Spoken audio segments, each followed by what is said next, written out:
Welcome, welcome, everybody. We're going to start in a few moments, but in the meantime, find a spot at one of the tables, and why don't you introduce yourself to the people at your table? And if you're comfortable, share what brought you here tonight. All right, we'll start in a few moments.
Good evening, everyone, and welcome. My name is Ellie. This is Thomas, and we're excited to be your hosts tonight. We are here to celebrate and to introduce you to a great book and what we believe is an important book in the area of gender equality.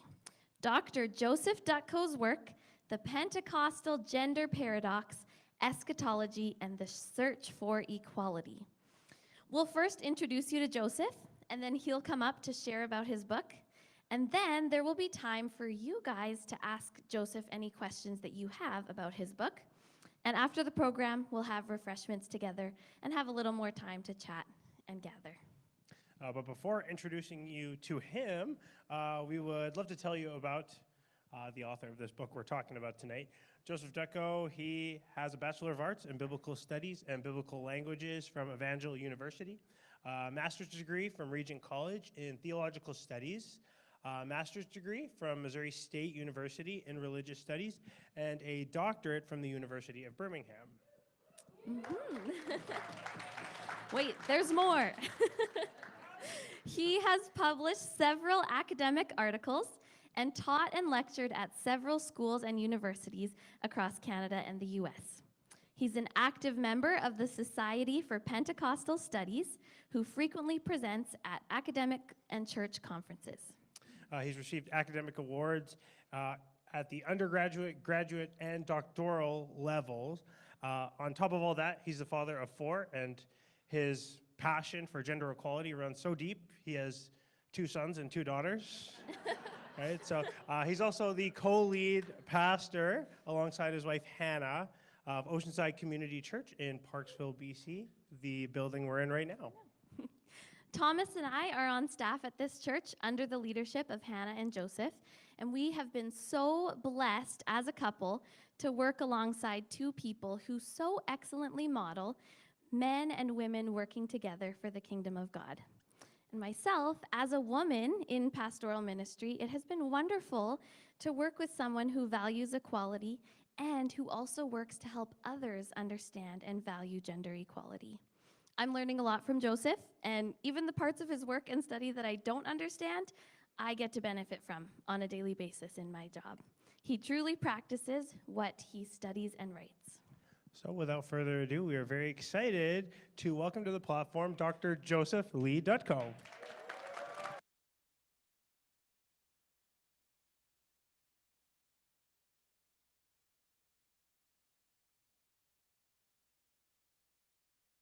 Much too nice, of course, but thank you guys so much. I guess I did give you a microphone, so gave you the opportunity to embarrass me there, but glad you did. Thank you so much. Well, welcome. I'm so happy that you're here, and thanks for joining us this evening. Let me just start by saying, just in case, that any remarks or views or opinions expressed tonight are my own and not the church's. I don't think it really matters, or they kind of go together. But this is a personal event, not a church event, and I've actually rented the facility just like any other person or group. But I'm thankful for the church space to host this event and the support of the church over many years of this project. And of course, there's nowhere else I'd rather have this event than here in a place I love with lots and lots of people that I love. So I'm kind of shocked a little bit. I thought maybe nobody would show up. I was pretty nervous about it, so it means a lot to me that you're here. Thank you. My number one passion and commitment is certainly to this church. That's where most of my time is spent. I write on my own time. I try to be really careful about not using the church for any personal platform. This is just kind of my side hobby that I have in my life, and I'm glad I get to share it with you tonight. But I want to be known primarily as a pastor who, loves people and cares for them more than as a scholar or an author. But I am glad I could mark this accomplishment in my life with you. So thanks. I also want to welcome anyone joining on live stream, including our East Coast friends who are maybe in prime time tonight. And let's be honest, it's just my mom watching, but that's fine. Actually, she said she was going to go to bed, so she's not even watching. But there could be 1 or 2 out there. But if anybody is, we're glad you're with us. Other thank yous, you can read the acknowledgments in the book, and I'm not going to go over all of those thank yous. I do want to thank my doctoral supervisor, Wolfgang Vondai, not only for having the coolest name in the world, but for being an incredible supervisor at the University of Birmingham, and he has such a big role in this book and tonight. And thanks to the church friends who have volunteered some of their time with refreshments and coffee and all those things. And thanks for celebrating with me. So much goes into a book, especially an academic or peer-reviewed one that has to pass a bunch of hurdles first to be accepted. But then, honestly, it's kind of often anticlimactic once it actually releases, as it's just out there in the universe, maybe on Amazon or whatever site all of a sudden. But there's no event to mark the occasion, except or unless there's a book launch like tonight. So I'm glad to be able to do that to kind of make it feel a little more real. So I have some really good news to start, that just for being here and as a way to say thanks for coming, a $2 donation is being made for each of you that are here tonight to the Zoe Network and their projects that empower women and lift them out of poverty. So by just being here, you're making a difference, so thanks for doing that. Any other net proceeds in sales or anything else tonight will also go to Zoe, and we'll talk more about that at the end. But for now, here's a special message for the book launch from the founder and director of Zoe, Leanne McAlister. Congratulations, Joseph, on this very special day as you formally launch your book. Now, for those who don't know me, my name is Leanne McAlister, and I am the director of Zoe Network. At Zoe, we really work hard to empower women, for them to understand the leadership that's within them and their freedom to lead out of their gifts and strengths. And so the book that you've written just reinforced the message that we are taking throughout Canada, but also around the world. Now, Joseph, thank you for also highlighting us and giving people an opportunity to give to one of our current projects. Currently, we are working with migrant women in Thailand and really coming alongside them, helping them understand their worth, their value, and the fact that they have great purpose. So yes, we are cheering you on here from Asia, and I can't wait to read the book. I'm gonna order it soon, and God bless you. So a little more on that at the end. But I want to start with the story behind the book, or the inspiration behind this project. The original idea for the project was birthed almost exactly 10 years ago in a graduate seminar course entitled Women's Voices, Issues in Women's Faith and Development. And through the 11 women in that class and under the pastoral and academic guidance of Dr. Barbara Much, I decided that when, or if, I wrote my first book, I would use the opportunity to contribute to women's equality. And it took 10 years, but here it is. Finally made it. But that class was really some of my first exposure to the difficulty and heartbreak so many women in the church have experienced, especially those called to leadership. Through both the readings of that class and the stories of my classmates, I realized how much harder it was for women to navigate church life and leadership than men, and the incredible hurdles and obstacles they often have to overcome to be in leadership that men like myself never have to think of or face. And I kept notes on some of the stories from that class, such as how they had to navigate how to be female in a church world and culture dominated by men. They had to overcome being taught that to be female was to be weak, or shared how their presence was treated as unsafe or dangerous in church leadership environments simply because they were women, and therefore they felt unsafe, often in church environments. They shared stories about how they weren't allowed to be elders or ushers at their church, how there was a separate microphone on the side for women to use in their church because they weren't allowed to stand behind the pulpit because that would mean they were in a position of authority. And even just thinking about that word allowed, right, shows who was holding the power in those situations. If they were going to teach a Bible study, they had to do it under the leadership or authority of their husband, even if they were more biblically trained than their husband.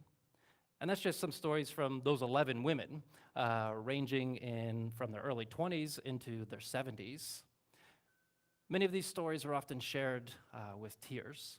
And even in situations where they were allowed to do more, they were more tolerated than they were affirmed and empowered.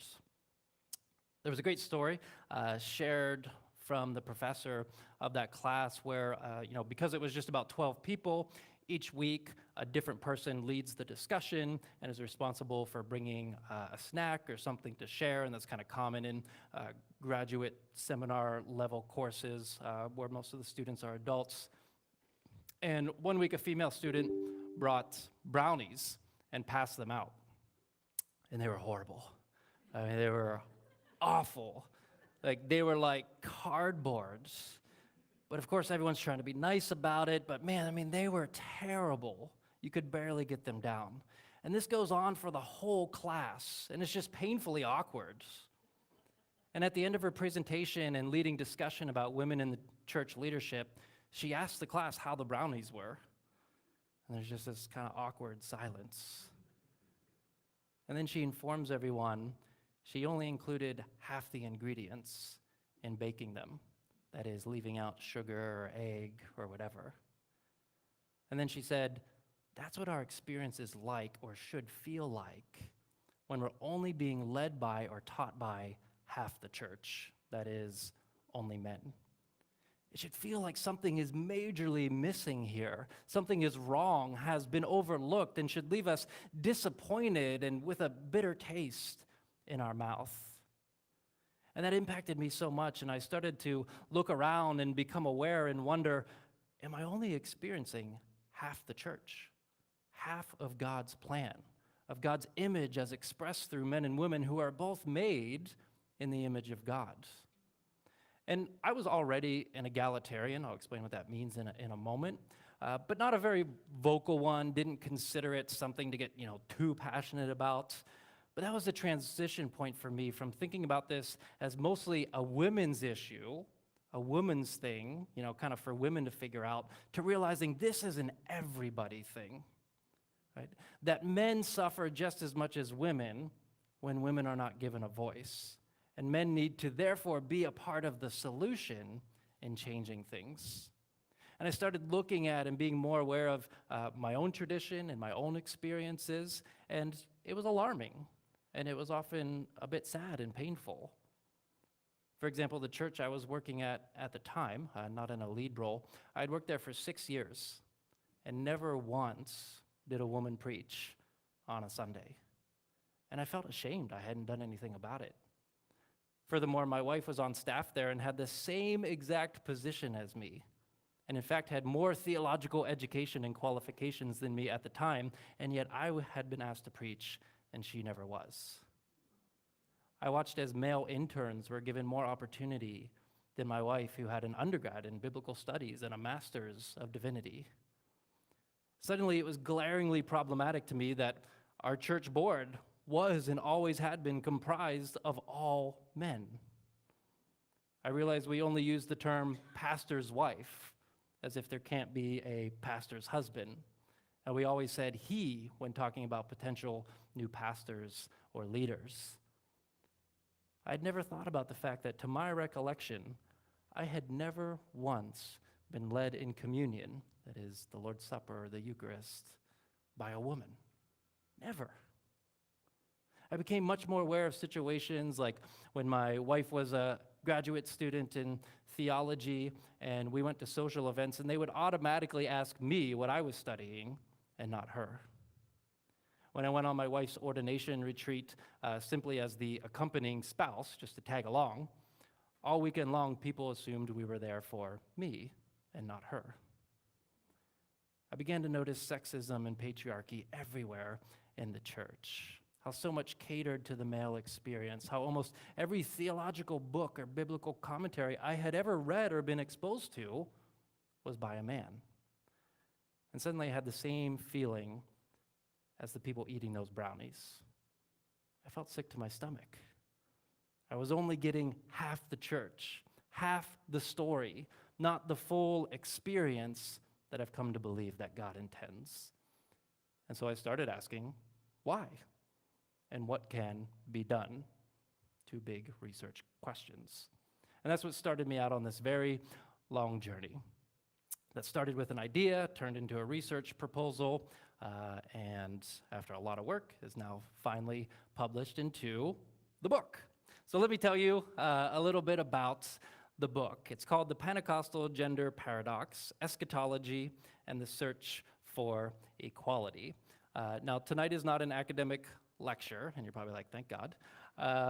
that's not what tonight's about. It's a book launch party. It's hopefully a bit of a celebration. So I'm not going to go in depth into my argument. The idea is that those who want to go deep into the argument, of course, can read the book and learn about all the methodology and everything behind it. But I'll warn you, it's a bit technical at times. I'll be upfront that it's an academic book. It's written for researchers and academics or those with some theological training. But I do want to give you a feel for the work by reading a few sections that step back and look at the larger picture and talk about why this subject is so important, as well as summarizing a bit of the book's content and argument. So first, I probably need to define just a couple key terms including from the title. So the word Pentecostal refers to a particular Christian tradition, so think like Catholic or Anglican. And the Pentecostal movement provides sort of the case study and context of the book. The reason for that is that it's my own movement. It's part of my spiritual history and journey, and it's just what I know. Paradox, in simple terms, is kind of something that, doesn't make sense. Something that is both contradictory and yet often true at the same time. Specifically with regard to the Pentecostal gender paradox, which is a term I borrowed from sociologist Bernice Martin, we're talking about what has been described as the competing impulses of liberation and limitation, freedom and formalization, affirmation and yet denial, opportunity but also constraint, exclusion and embrace concerning women in leadership, and the biblical text that seemingly leads to both of those outcomes. Basically, there's tremendous uncertainty or hesitancy or inconsistency about the place of women in Pentecostal circles, what's also referred to as the gender problem, the gender question, the gender issue, or gender debates. Eschatology, which is usually the one people ask me about the most, literally means thinking about the end. It is beliefs about final reality, the final destiny of human beings. And in Christianity, refers to God's plan for it. So if you want to think of it very loosely as just referring to eternal existence or heaven, that'll kind of work. Some form of, somebody recently who has read the book, one of the few, said, I wonder how many times you say eschatology in the book. It's a lot. So I actually just looked it up yesterday when I was thinking. And some form of the word eschatology appears 2,575 times in the book. Now, that includes table of contents and footnotes and titles of other books. So I don't know how many of those are mine. But it is the most important word in the book. There's no doubt about it. Hermeneutics in general is just about how we interpret text. It's actually not a Christian term. It's used in literary criticism. But in reference to Christianity and the Bible, it just refers to how we interpret the Bible. And what I discover and argue through my research, including historical research, is that the gender paradox is primarily, but not only, a hermeneutical problem. That is, the Pentecostal gender paradox is primarily fueled by hermeneutical hesitancy and inconsistency concerning the potentially dual message of the Bible of both affirming but at times limiting women, leading to what is called kind of a strong theological ambiguity within the movement, meaning just a sense of we're not really sure what's right here, right? What the text says, which keeps us and women trapped in this gender paradox. And then egalitarian just simply refers to the full equality and freedom in rules for men and women without any limitations at all within the church.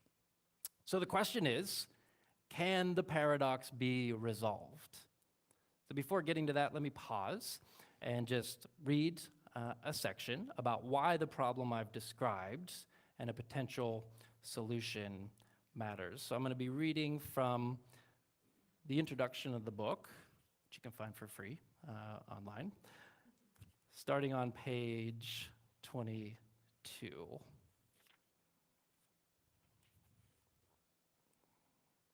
All right, and I'm going to stand if you don't mind. Gender inequality has been identified as the paramount human rights problem of this century. Studies reveal that achieving greater gender equality for women improves public life, decreases war and violence, creates greater economic stability, and increases sustainable development.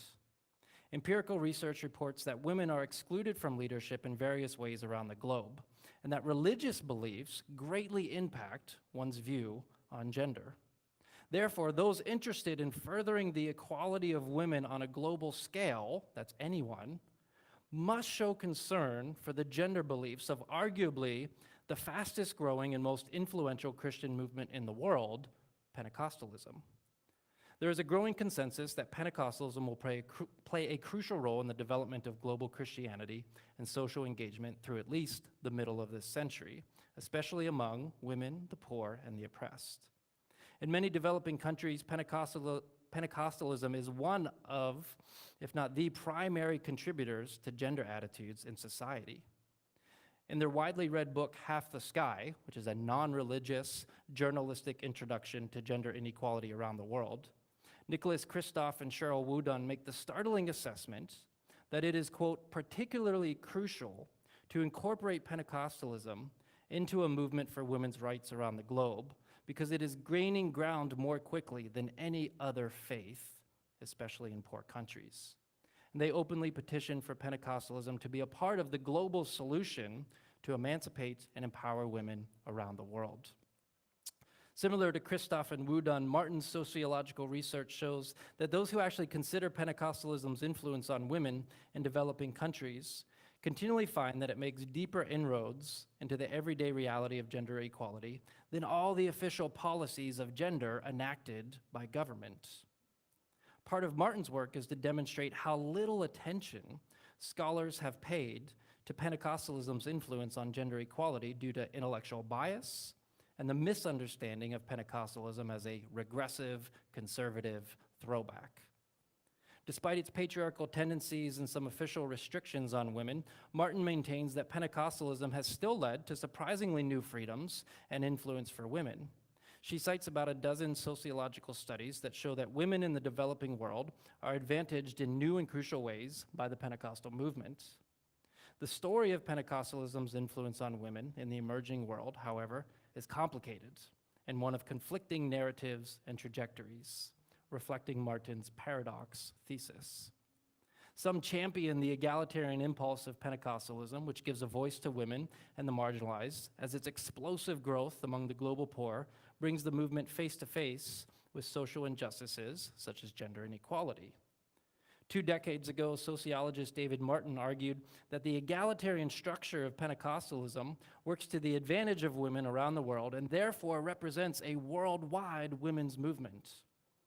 However, others have countered Martin's thesis, claiming Pentecostalism's patriarchal tendencies eventually overcome any initial egalitarian structures as churches quickly assume more traditional forms of authority that ultimately inhibit the participation of women. Most scholars describe the global situation for Pentecostal women more in line with the gender paradox described in this work, a convoluted egalitarian patriarchalism and complex conundrum that has yet to be solved. In her research on Latin American Pentecostal women, Cara Ann Drogas shows that Pentecostalism contains, quote, a mixture of opportunity and traditionalism.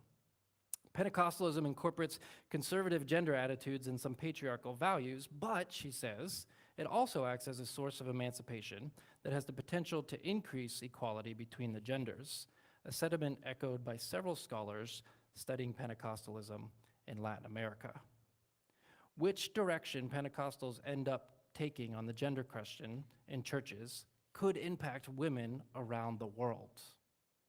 In their work on global Pentecostalism, Donald Miller and Tetsunao Yamamori posit that the democratic, anti-authoritarian, egalitarian spirit of what they call progressive Pentecostalism has the potential to develop democracies, challenge totalitarian politicians and governments, and further the idea of the equality of all persons in such a way that improves the lives of women. But they also report that although Pentecostalism can at times be favorable towards women's empowerment, there are still relatively few females in positions of church leadership. In his similarly extensive research, Philip Jenkins suggests the immense positive changes Pentecostalism and its churches can make in the lives of women and in gender relations across the globe. However, he also points to the patriarchal tendencies of Pentecostalism in some places in Africa, where little gender balance exists, and churches are, quote, overwhelmingly male-dominated and often unsympathetic to women's causes and interests. For example, some Pentecostal women in African and Asian churches face intense limitations and restrictions, such as being prohibited from sitting near men, attending church when menstruating, or being in men-only areas, such as the altar. Jenkins laments that Pentecostal clergy unwilling to distance themselves from the subordination of women has often led to widespread sexual exploitation and rape, even by male clergy. Other scholars also warn of Pentecostalism's potential influence in aiding oppression and stagnating women's equality, especially in the two-thirds world. There is a link between social issues such as human trafficking or domestic abuse and theological beliefs that support patriarchal and misogynistic systems that directly or indirectly teach that women's lives are not equal to men's and potentially not worth saving. Thus, the stakes could hardly be higher for how Pentecostals approach the gender question. It is quite literally a matter of life or death for many women. Given the current global crisis of women's inequality, this work hopefully contains an appropriate degree of eschatological urgency and intensity.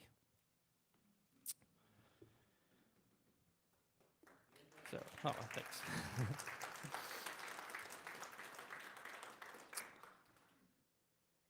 So that's the problem, and that's why I think a potential solution matters. So what's the argument? Before we get to that, let's take a quick stretch. You stand up, get the blood flowing, 20 seconds, grab a chocolate from your table.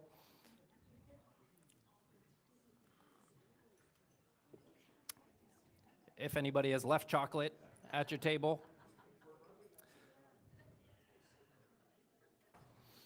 If you're on the live stream, go grab a quick snack. Everybody else, we're going to get beautiful snacks and food afterwards. And then when you feel good again, you can sit down.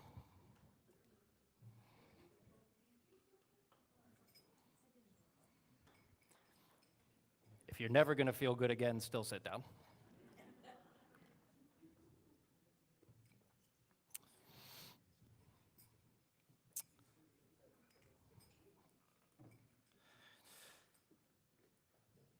So let's talk about the argument, then, of the book and some basic points about the argument. The gender paradox is partly due to Pentecostal leaders' desire to stay faithful to the Bible and its seeming position that women must play a subordinate role in leadership. Cheryl Catford's research shows that even where men or women may biblically accept the right of women to minister, the majority, 67% in her study, still maintain a theological conviction that women must be under the, quote, covering of another man. This need for submission, she says, creates the problem of a very small percentage of women in senior or denominational leadership. So for example, as of 2021, in the Assemblies of God, which is a very large Pentecostal denomination in the United States and the largest one around the world, women make up 27% of credential holders, those who are ministers, and 19% of ordained ministers, kind of the highest level of qualification. However, less than 0.5%, so 0.49% of churches are led by a female pastor. So that's about 1 in every 200. Research shows that many Pentecostal groups still oppose full ministerial equality for women, and that the majority of men, and some women too, by the way, have a problem with women in leadership because they believe it, quote, violates God-ordained order. There is not a consistent way of reading the Bible, a hermeneutic, for Pentecostals that leads to the full authorization of women in leadership. The inconsistent interpretation of text, as well as male-dominated interpretation, keeps us locked in this paradox of sometimes liberating while also limiting women. So a different hermeneutical solution must be offered, or else scriptural indecision on this issue will continue. So what is the solution? Well, I propose eschatology as an authorizing hermeneutic for women. This is where the argument gets a little more technical, but for those who want just a little taste of the argument, what I did was go back and extensively research the first 20 or so years of the movement to see why there was such explosive growth and acceptance of women leaders in early Pentecostalism, really unlike any time or movement in Christian history up until that point. And this is some of the kind of most readable material, I think, in the book in chapter 2, because it kind of just tells the story, the history. And I looked at all the early periodicals and magazines of these early Pentecostal groups, performed 3 case studies on prominent Pentecostal women of the early 20th century, and more. And my conclusion revealed eschatology as potentially the cornerstone of the legitimization of the ministry of early Pentecostal women. So what I attempt to do is to recapture and rearticulate and reappropriate what I term the eschatological authorizing hermeneutic for women in ministry. I argue for reading the biblical text on gender through an eschatological lens in order to discern God's plan for gender equality. Well, what are those texts? Well, you do have to read the book at some point, but I'll introduce you to the main ones very quickly. So Genesis 1:27. So God created humankind in his own image. In the image of God he created them, male and female he created them. Galatians 3:28. There is no longer Jew or Greek, there is no longer slave or free, there is no longer male and female, for all of you are one in Christ Jesus. Acts 2:17 and 18, in the last days, eschatology, God says, I will pour out my spirit on all people. Your sons and daughters will prophesy. Even on my servants, both men and women, I will pour out my spirit in those days, and they will prophesy. I then spend significant time on each passage, arguing for their eschatological egalitarian trajectory and how these texts form an interconnected narrative. But I'll skip ahead to the conclusion of that, which is that if the Bible teaches that gender barriers will be dissolved in the end, in the eschaton, God's future kingdom, if when the Bible is at its clearest and communicating the ultimate vision of the highest good, like here in these passages at creation, redemption, and Pentecost, 3 of the most important parts of the Christian story in these 3 passages, if in every one of those circumstances the Bible reveals a determined trajectory of equality between women and men and gives no indication that hierarchy, patriarchy, or restrictions on women are a part of God's future plan, then why wouldn't we give priority to those texts that describe God's ideal vision for the world, rather than prioritize texts that are about temporary or cultural accommodations that were never intended to be maintained going forwards? To me, this is such exciting news, because we realize that we can be faithful to the Bible and be egalitarian. We need not abandon faithfulness to the Bible to adopt a radical egalitarian position. Indeed, it was faithfulness to the Bible and its eschatological vision that initially led Pentecostals to embrace the ministry and leadership of women. So there is not a dual or paradoxical message in the Bible. Rather, there is one united eschatological egalitarian narrative thread that runs through from beginning to end and is meant to paint the picture of what we should strive for and move towards. So again, I spend significant time developing this hermeneutic as it's foundational to the work and the argument. But the chapter I'm probably most proud of is the last one, which spends a lot of time on solutions. How do we do this? What does it look like on the ground to have an eschatological perspective on gender practices in the church? Is there such a thing? And so I look at organizational leadership and structures, education, and worship in the church, providing lots of practical ideas and suggestions. So I think that last chapter is kind of a fun read where a lot of stuff comes together, especially for those maybe in leadership, but it builds on all the chapters that precede it. But I want to again close with why this matters so much, and also some practical steps for leaders or those with influence. So I'm going to read, I kind of read to you a little bit from the beginning, and I'll read a little bit to you from the end. I'll sit for this one because I'm kind of tired. I've been asked many times over the course of my research why I have undertaken this project. After all, I'm a man, and this is a, quote, women's issue. My response is that this is not a women's issue, but a theological and gospel issue that reveals one's greater understanding of who God is, how God acts, and God's ultimate plan, including for men and women. The lack of public voice, visibility, and denominational influence for Pentecostal women is a problem for all who believe in God's unfolding eschatological plan. Both women and men are harmed by and need to seek liberation from patriarchy, male dominance, and any theology or praxis that is less than fully egalitarian.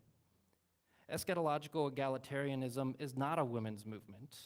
It is a movement of the Spirit for all and involves the participation of all. As most positions of power and influence within Pentecostalism are still held by men, the movement towards an eschatological egalitarian church specifically needs the support and participation of these leaders if it is to succeed. So I suggest 3 action steps for Pentecostal leaders to be in step with the eschatological spirit.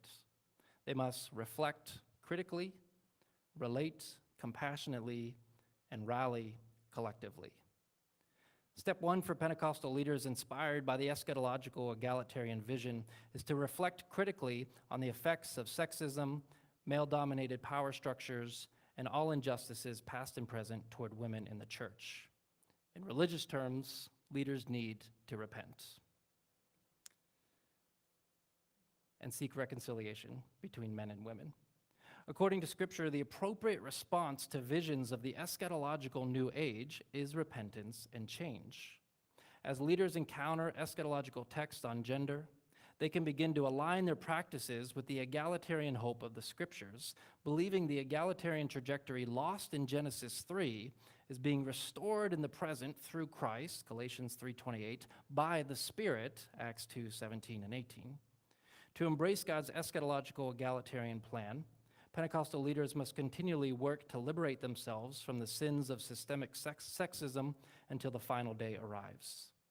Hierarchy, domination, power, and control over women, whether subtle or overt, whether by men or women, dehumanize both sexes and distort their humanity and perception of each other, robbing them of mutual enrichment. Public and written confessions from church and denominational leaders, recognizing the hurt they have caused by their actions and their silence, is a first step toward eschatologically inspired healing between men and women. However, being eschatologically formed into a new humanity also requires that leaders do the work to relate compassionately, to enter into the struggles of women in the church. So step 2 is for Pentecostal leaders to listen and relate compassionately to the stories of women in order to understand better what it is like to be a woman in the church. When women are not given room or voice to express their frustrations and struggles, their alienation from the church grows deeper as the eschatological egalitarian vision clashes with the reality of most churches. Women in Pentecostal environments report constant discrimination and lack of respect and express fear of being labeled as divisive or unscriptural if they speak up, or pejoratively being labeled a feminist. Many women convey intense difficulty in going to or being a part of a church where their voices and experiences are not represented, feeling that the message of the church is anything but good news for women. The inability of leaders to compassionately relate and listen is causing women, including many Pentecostals, to leave the church due to feeling marginalized and excluded from meaningful participation. An approach more congruent with the eschatological vision is to create an inclusive and safe place where the voices, experiences, and frustrations of women can be heard. And here I actually footnote an example from our church where a few years ago we did a study together, a women's study on the book Jesus Feminists, which you can find in the library, where women were able to gather together, share their stories, talk about the Bible and these issues. Leaders can encourage women to speak up and can create listening groups for women to share their stories, perspectives, and pain of what it's like to worship and serve in male-dominated cultures and structures within the church. Leaders, and especially men, can become more aware of the incredible pressure put on women as mothers, wives, daughters, or in male-dominated professions. But church leaders must do more than just hear the stories of women. To truly show they relate, leaders must change their practices, inspired by the eschatological egalitarian vision of the scriptures. In addition to adopting the eschatologically based worship and leadership practices of chapter 6, that chapter I mentioned, leaders can relate by trying to see through the eyes of women in order to develop practices that show awareness of women's lives and experiences. Until women's experiences are part of shaping Pentecostal worship and institutional decision-making, the eschatological vision is incomplete. Pastors and denominational leaders, especially men, who plan and prepare sermons, presentations, and conferences should ask, what will this sound like to a woman? What will this be like for a mother? What will this feel like for someone who has experienced domestic, sexual, or physical abuse, or some other abuse of power?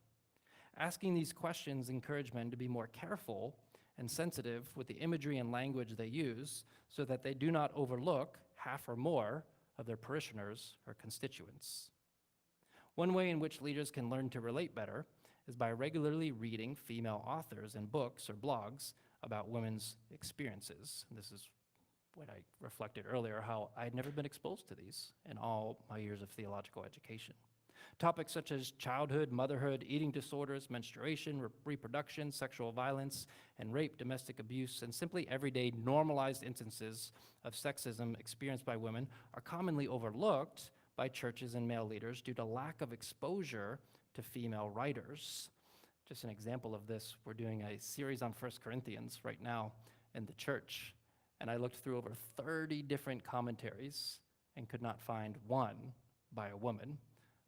So we need to empower women biblical scholars to go out and write these commentaries and get the training that is needed. Relatedly, men should intentionally put themselves under the authority of female pastors, teachers, preachers, professors, and the like. These steps can also help male pastors offer pastoral care that is female-friendly and less gender-biased, helping bring theological meaning to the journeys, lives, and relationships of women. Compassionately relating to these experiences of women will inform further critical reflection and will also go a long way toward women feeling heard. However, only reflecting critically and relating compassionately is not enough. The last eschatological action step for ecclesiastical leaders is to rally collectively around the eschatological egalitarian vision. As Pentecostal male leaders still have more positional influence and authority than women, they must use their status to rally for the advocation, liberation, and empowerment of their female colleagues. The loudest voices for women's equality need not and cannot only be women. Men must fight the common notion, especially in North American churches, that women's equality is no longer a problem, and that it is time to move on because women are now equal on paper in many Pentecostal churches. But as long as gender-based discrimination still exists in the church, Pentecostal leaders must continue imagining and participating in God's egalitarian kingdom. Leaders can teach and model the eschatological egalitarian hope by proclaiming publicly the lack of women leaders and preachers as a sign of a worldly, lukewarm church unprepared for the kingdom to come. Pentecostal men should speak out against any conservatism that tries to rein in the radical vision of God's eschatological plan of the co-equal leadership and participation of women and men. Last paragraph. Eschatologically driven leaders will not see sexism as a women's problem, but their problem, the church's problem, and a global problem. As people of the spirit of Pentecost, Pentecostals should invite, affirm, and welcome the voices and leadership of women. Pentecostal leaders can recruit the eschatological egalitarian imagination and invite participation by publicly affirming women leaders, providing opportunities for preaching and leadership, sponsoring them for promotions, and introducing them to persons of influence on the senior level. Disaffiliating with the male-only, tight-knit network of promotions and decision-making may come at the risk of men losing their current status, privilege, and even jobs. But an eschatological consciousness will embolden men's advocacy for women. This male advocacy and voice is especially important in countries and cultural contexts where women may face danger for speaking up or encounter more hurdles and resistance to the idea of women's equality. By reflecting critically, relating compassionately, and rallying collectively, Pentecostal leaders inspired by the eschatological egalitarian imagination can take steps toward healing the gender divide in Pentecostalism. Thank you.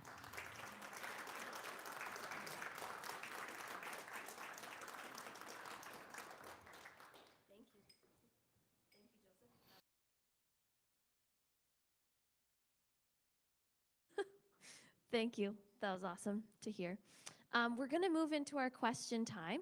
So if you have a question for Joseph about the book or anything relating to the book, please just raise your hand and Thomas will come to you to hold the mic and repeat your question if we need to. Please do your best to project so that everyone can hear your question and Joseph can hear it as well. And yeah. Didn't you notice how I did like a mic drop and just walked off stage? So now I have to come back up? Forgot about the question time. Yeah. This is the scary time. Thank you. Pretty impressive, I must say. I'm just wondering how much have you shared these views with the PAOC and what has their been reaction so far? Yeah, that's a great question. And that's one of the things I want to do is start a conversation. Of course, on paper, the POC, which is what is being referred to here, that's our network of churches, 1,100 churches across Canada, of which this church and myself are a part of. Officially, on paper, there are 0 limitations on women, and that's been made very clear. Position papers have been put out, even though we have a troubled history, so it wasn't until, I believe, 1984 that women could be fully ordained and hold all the same positions and credentials and do all the same things. The position has been very clear. What is lacking, of course, is the practice, right? And I mentioned the study in our sister fellowship in the United States Assemblies of God, where we have 1 in every 200 churches led by a woman. So I can tell you for a fact that all the leaders of our district, as well as our national fellowship, know about the book, and that I've had discussions with people. And I think there is, among leadership, a lot of widespread agreement. What's always difficult is the trickle-down effect into local churches. The way our movement works is our churches are self-governing and quite autonomous, so they get to make their own decisions, right? So nobody can place a woman in a position of leadership. It's up to the local churches, and when women aren't even being considered for open positions that are a lead role, there's nothing that can really be done on a denominational level because we're not really a top-heavy kind of organization. But yes, this work has been shared. It's been presented in various forms, and hopefully I hope to start more conversation by having it out there, and maybe even some are watching across Canada and the PAOC. Good question, thank you.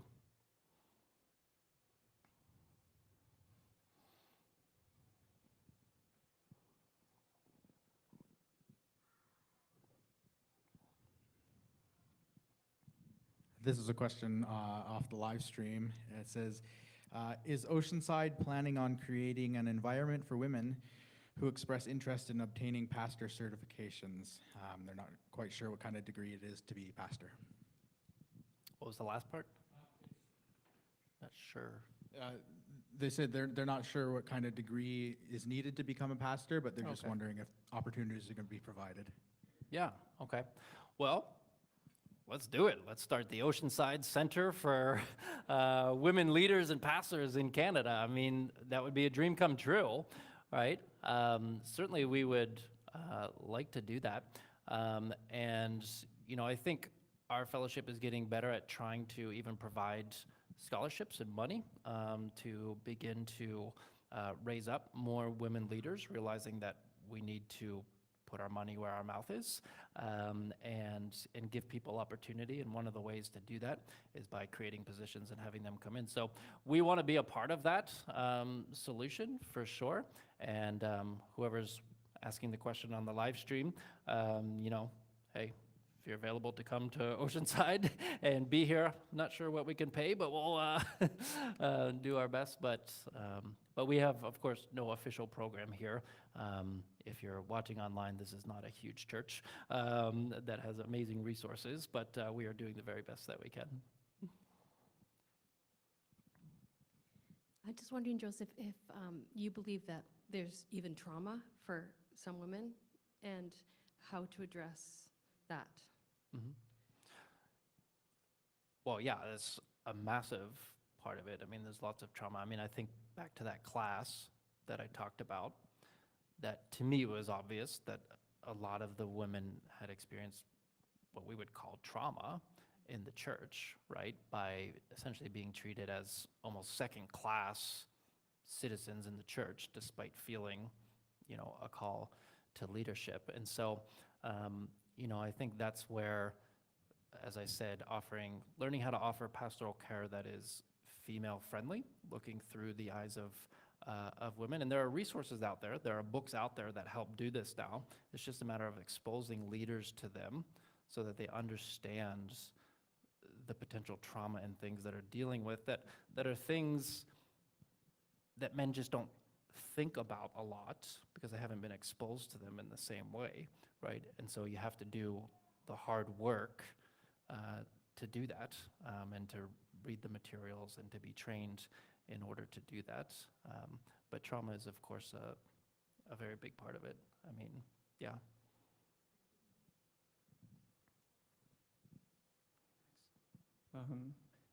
Hey, congrats again. What was the best opposing argument that you encountered, like in favor of complementarianism, and how did you overcome that hurdle, I guess? And also, how many words are in the book?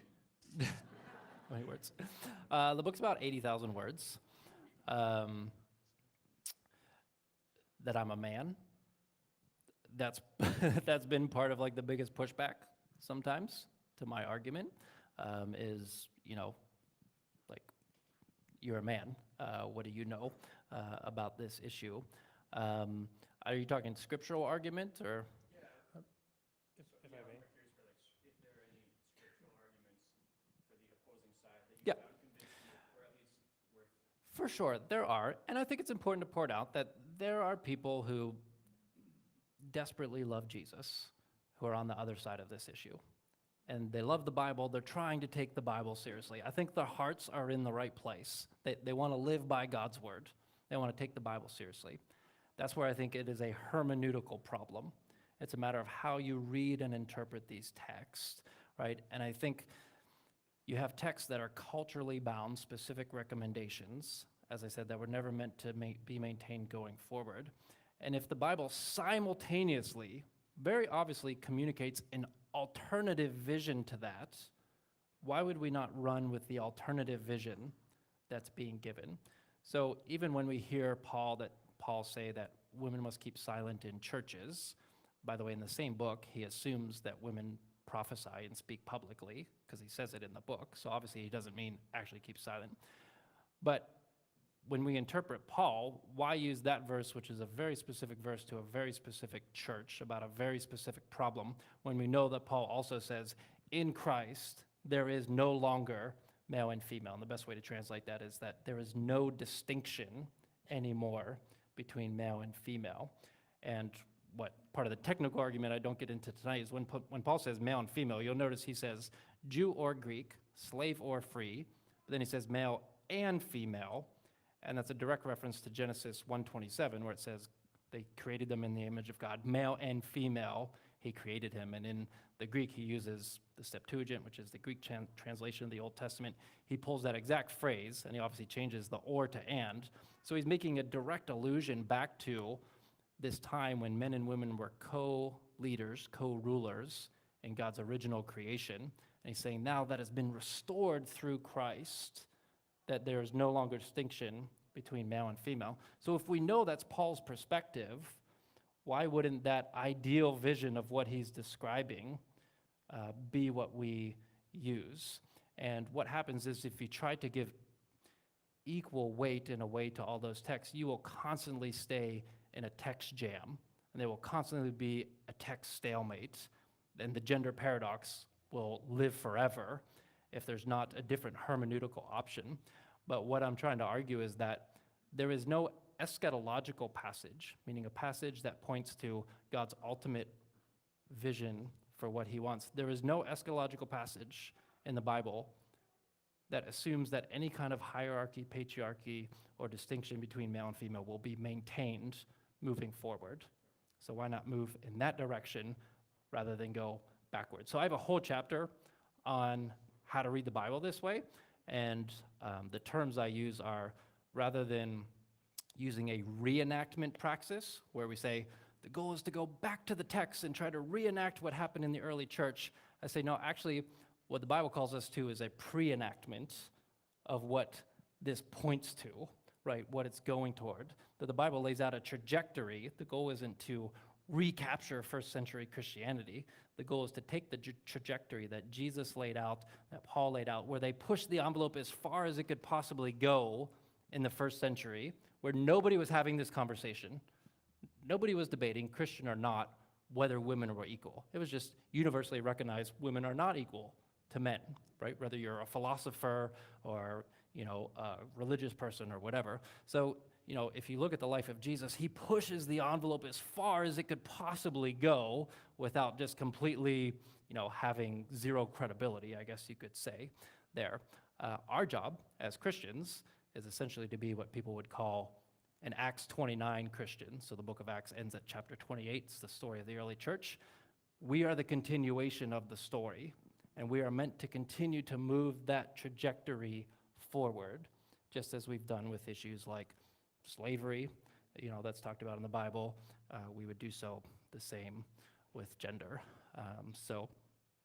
But there are going to be half the Christian population is not going to agree with me on that. And half the people in the room might not. I don't know. That's okay.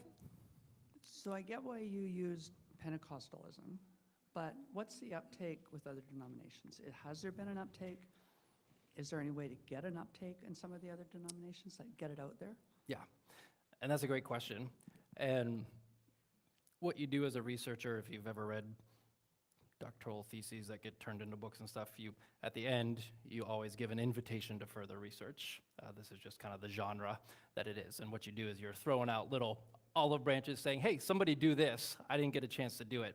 And one of those is, how does an eschatological perspective make a difference in gender in other movements as well?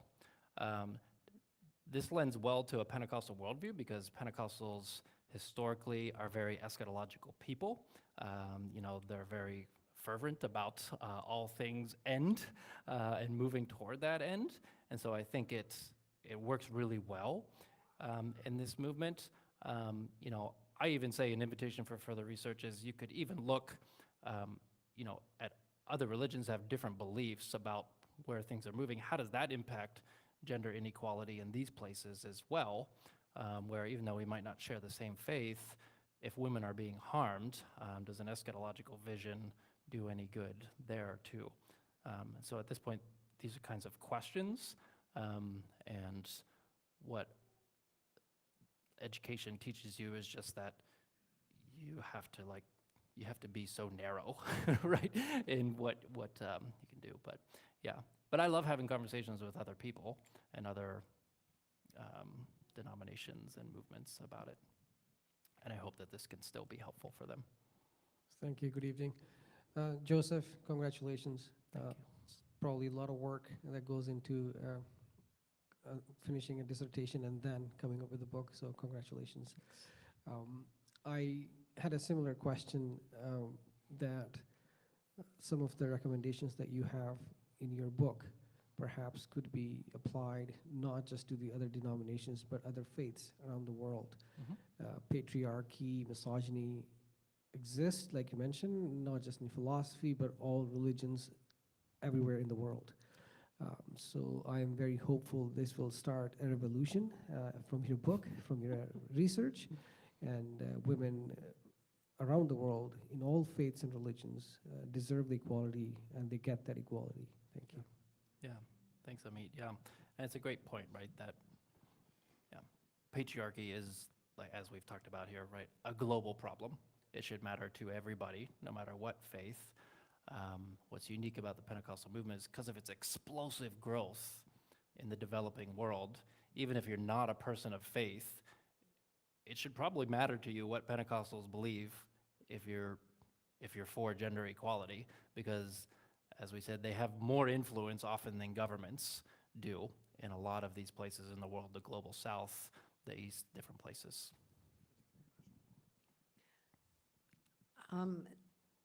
To eliminate harm against women also requires reproductive rights. And it's not, I mean, if you look at North America, we have a movement in North America that's growing that has a lot of Christian support to take reproductive rights away from women.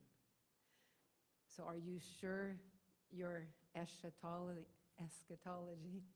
has room for that? Because I'm a sociologist. I also teach women and gender studies, and I've also worked with Christian-based communities in developing parts of Latin America.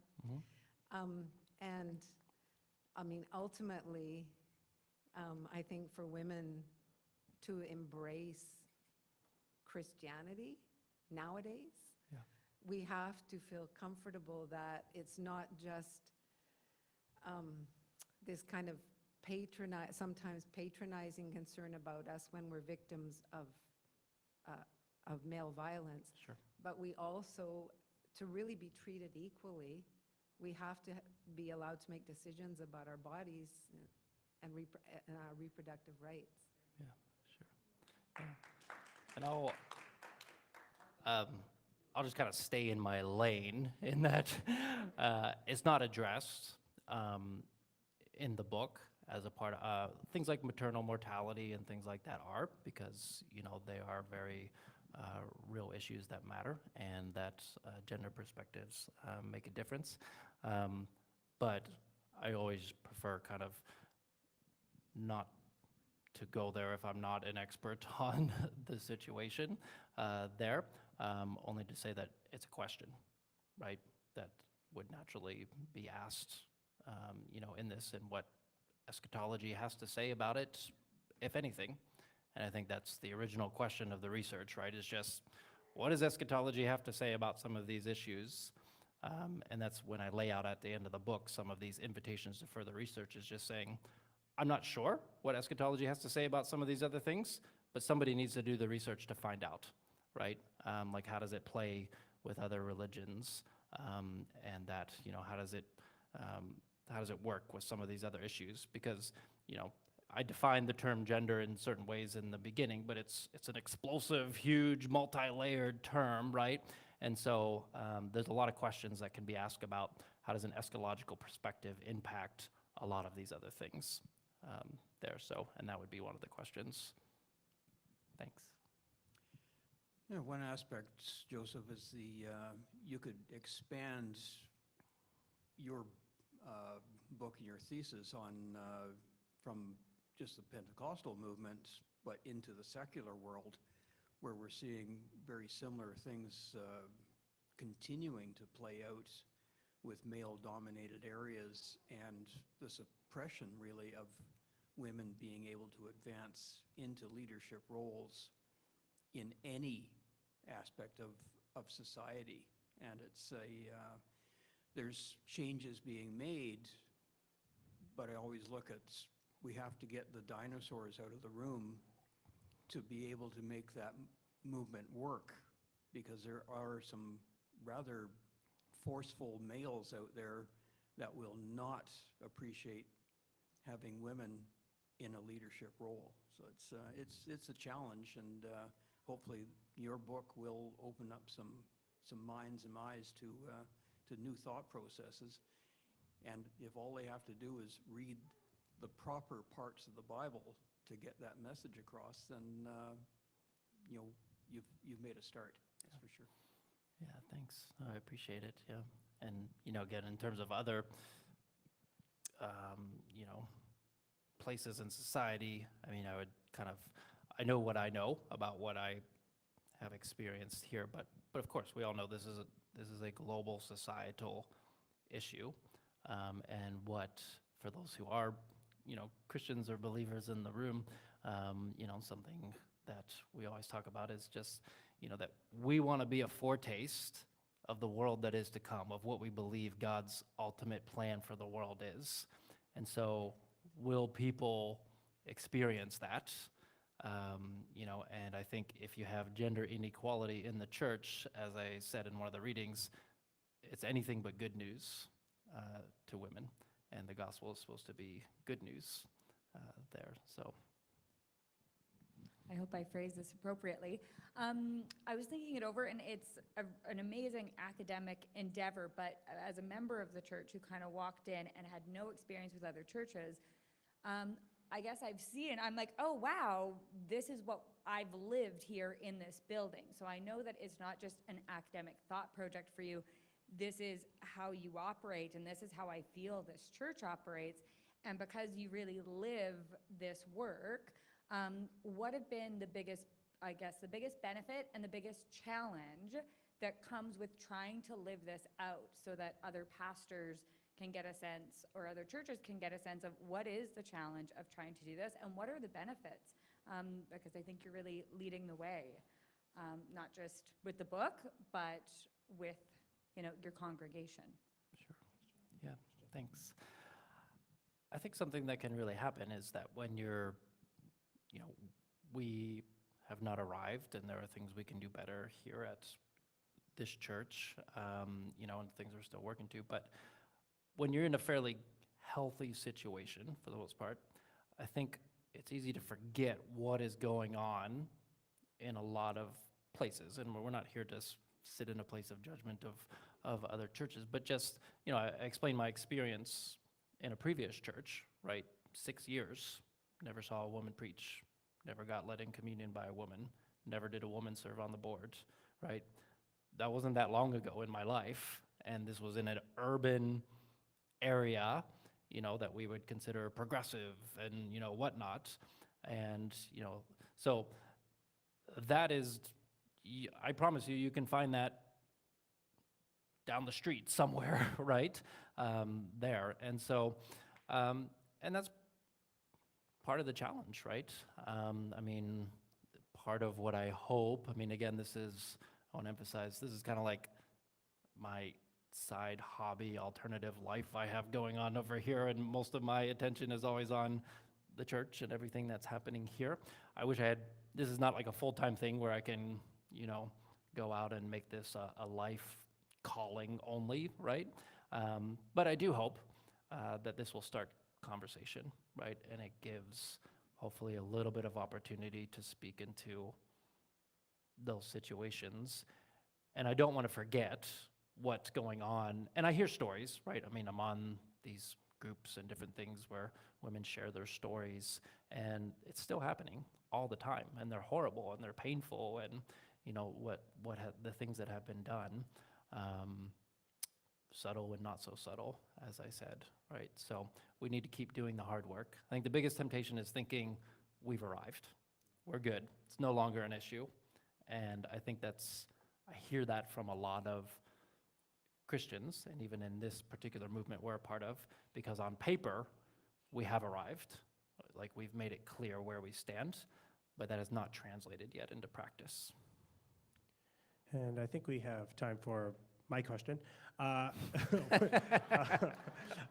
So Joseph, I think for me personally, I feel like a common view of equality are one of the things that I hear a lot from believers. Is I do believe in equality, but I have a hard time with the affirmation of women in leadership, specifically vocational ministry roles. I'm wondering, what's your response, or maybe your book's response? I guess the question is, does the gender equality have to include the affirmation of women in leadership roles? Because I think that a common, sentiment is that, Scripture isn't supporting the idea of women in leadership. So, Yeah. Can those two things be separate, or do they have to exist together? If I'm hearing your question right, absolutely, it has to include that, right? That you can't just have women getting a seat at the table in a token position, right? You have to have actual positions of senior leadership and influence. And I think that's where the big gap is. Because, you might look in a lot of local churches and you might say, well, all the women are just as involved as the men. The women are doing just as much as the men. There are just as many women in the music team or speaking or whatever like that. But as you go higher up the ranks, you get fewer and fewer women at the tables of decision making. And I think that's where we all suffer, right? And the problem is we don't see that as, like men should see that as an issue just as much as women see that as an issue. That, wait a minute, why are 8 men sitting in a room making all the decisions that influence all these churches, right? That's not healthy. I don't think that's what God intends. And so it has to include all the way to the top. The good news is, again, there are no restrictions anymore. Like a woman could serve as the head of our 1,100 churches, just speaking about Pentecostalism. That is actually possible. There's no limitations on that. It's never happened. It's never come close to happening.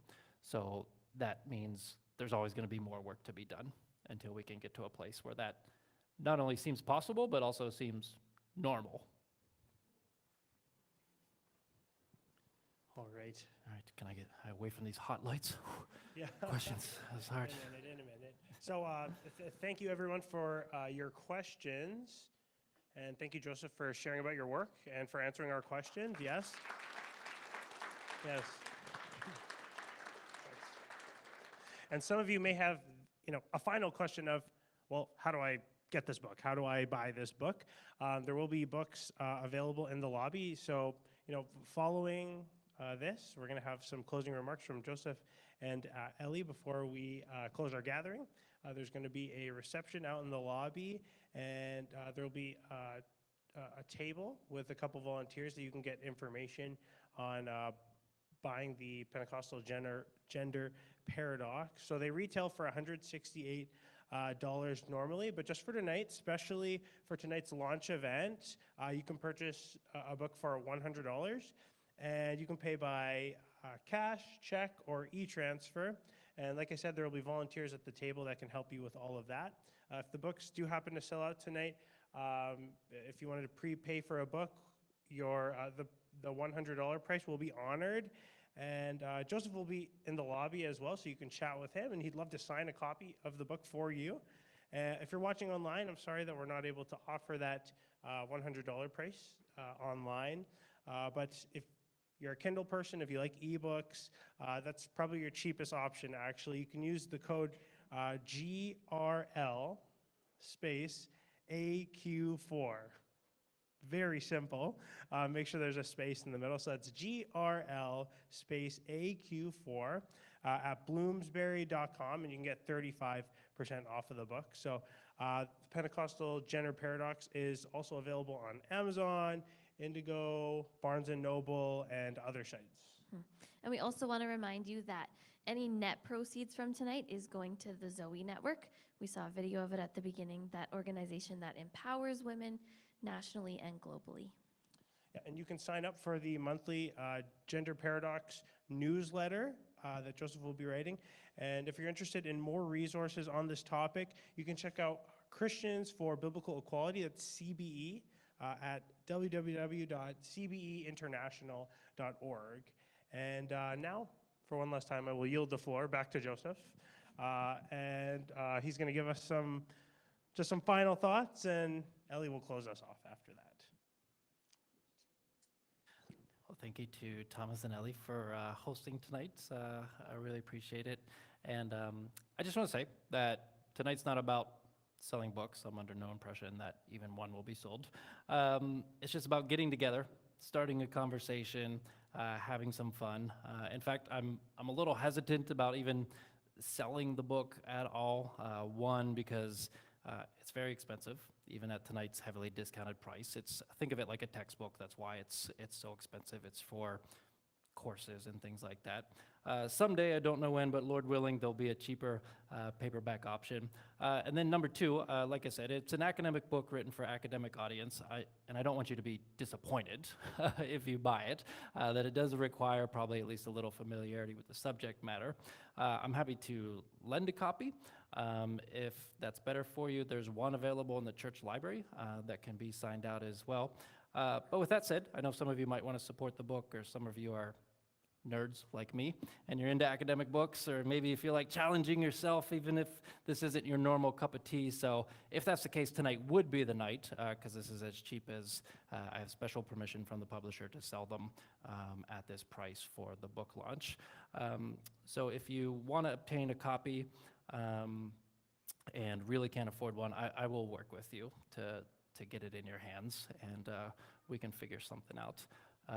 So yeah, I hope you don't leave me with all of them, because at some point I got to sell these books, but I got time. But thanks to Ellie and Thomas for hosting tonight. Thanks to the volunteers who are helping. I'm looking forward to chatting with you in the lobby and celebrating a little with you. There's a beautiful spread out there, and I hope that you will stay and enjoy it. There's punch, there's coffee, there's different things.